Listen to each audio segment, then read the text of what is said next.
What's up, everybody? Welcome back and happy 2022. So today we're going to start working on Dad's studio. So let's get everything loaded in and we can start tearing the racks and stuff apart.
All right, so we've got the rack taken apart. Well, or I should say, we've got the rack unwired, dewired. The wires are removed. So here's what we've got going on from everything that was back there. So generally, when I do these take apart projects like this, I will organize all of the cables by length, connector, and gender, if applicable, just so that when we put everything back, we know where to find everything. So taking a look at the back here, here is a better look at all of the pieces of gear. So the top piece here is the back of the headphone amp. So actually, one of the nice things about this particular headphone amp is it does give you a headphone output and a direct input per each channel. So you can mult these, as I'm sure you all probably know, so that one input goes across eight channels. Or you can have individual mixes. So we're going to definitely do individual mixes here. This next piece of gear down here is the Octamic. So this is his 8-channel mic pre that's over ADAT. So it's got 8 combo ins, and then it also has outputs, which is pretty cool. In addition to, I don't know if that's just straight DB25 or that's AES, but I did find that it has a little barrel power adapter. It does an AC/DC adapter. It doesn't have an IEC, which I thought was kind of weird. I don't know if that's a noise thing or not, but here's the back of the Fireface. So as far as features go, the 828, the Motu 828, my Motu 828 that I'm putting in here is essentially the same as far as features. So it has 8 inputs, 8 outputs, 2 ADAT banks. It also has SP-Diff, not that I or anyone has ever used that, word clock in and out. And it also is running on FireWire 400. This is, does have FireWire 800, but I think in the year of our Lord 2022 now, the FireWire is kind of not needed. But anyway, this guy we're going out. So again, the Motu is essential, and again, the only reason why we're doing this, if you didn't check out the first video, is the routing system with RME on the back end is very difficult. So it's just a lot easier to route things with Motu. It's a lot more stable. So the only reason why we're swapping the Fireface 800 out with the Motu 828 again is just it's a little bit easier to use. And then here is the back of the Mix Wizard. So nice little analog console here. So again, like I said in the first video, this is a really great console. It gives you a direct out for every channel. So we're going to use inputs 1 through 8 for headphones, and then which are going to mirror what's plugged into the 828, and then 9 through 16 are going to be additional mic pre's for recording. So we're just going to use the direct outs on every channel. This also does have left, right, and mono outputs to power DAD speakers in the room. So if we want to have band practice or anything down here, we're gonna wire those up. So anyway, here is the back of the rack. We are going to get some stuff removed here, and we'll start to get the TV hung.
All right, so we've got the rack loaded up.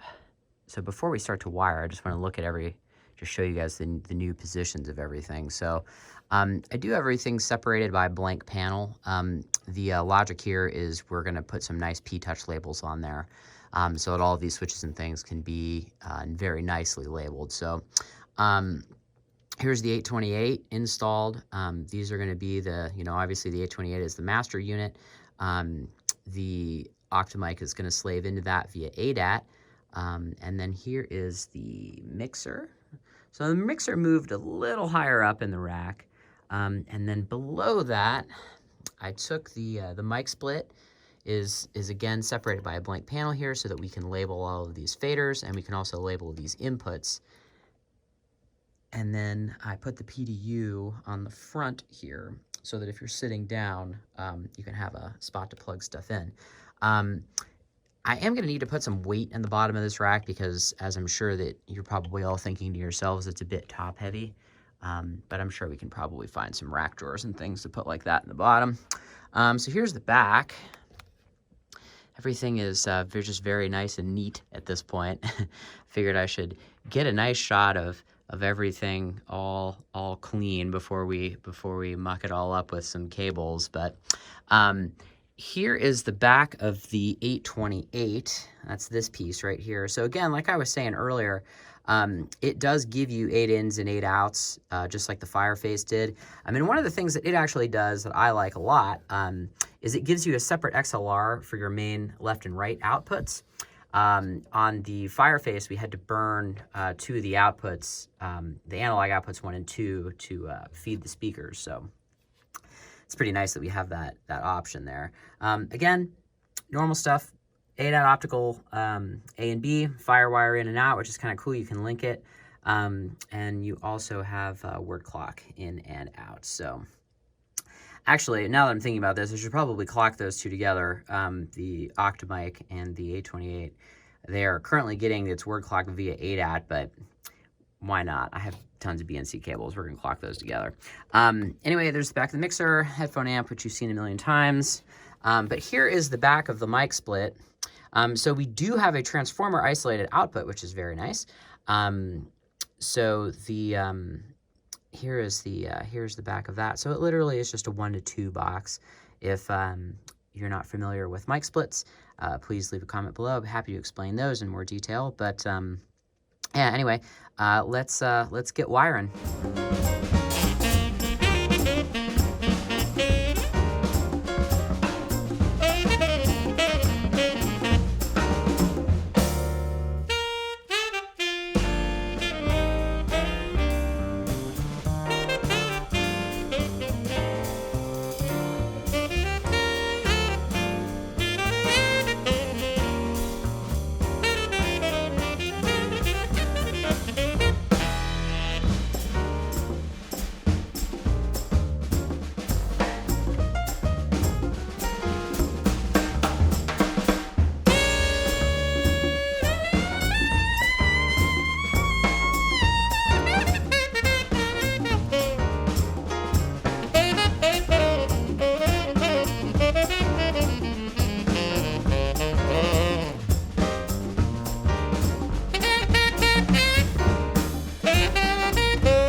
All right, everybody, so the rack is pretty much wired. So here's what we've got going on. So starting at the top, just normal power conditioner stuff.